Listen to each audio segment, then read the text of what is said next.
සුබ දවසක් වේවා සෙනෙහවන්තයනි. උත්පත්ති 3 වෙනි පරිච්ඡේදයේ 20 වෙනි පදයේ සඳහන් වන පරිදි මිනිසයා තමාගේ භාර්යාවට නම් තැබුවා. ජීවමාන සියල්ලන්ගේ මව්හෙයින් ඈට ඒව යන නාමය තැබුවා. හේබ්‍රෙව් භාෂාවෙන් හව්වා එනම් ජීවමාන, එසේත් නැත්නම් ජීවනය. ජීවමාන සියල්ලන්ගේ මව් වීමට ස්ත්‍රියට වරප්‍රසාදය දෙවියන් වහන්සේ දුන්නා. මිනිසයා එය නම් කළා.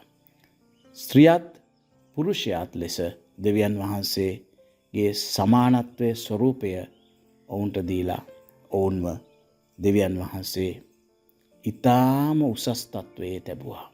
අද දවසේ යේසුස් ක්‍රිස්තුස් වහන්සේව පිළිගැනීම කරන කොටගෙන දෙවියන් වහන්සේගේ දරුවන් වෙන්නා වූ හැමට මිනිසයන් අද දවසේ භුක්ති විඳින හැම වේදනාවක්, අමාරුකමක්, ශාපයක්, පාපයක්, අපරාධයක් නිසා සිදුවන වද වේදනාවන්, දුක් විඳීම්, දඬුවම් වලින් මිදිලා උසස්කමට පැමිණෙන්න, ජීවනය තුල පැවතෙන්නට වරප්‍රසාදය දී තිබෙනවා.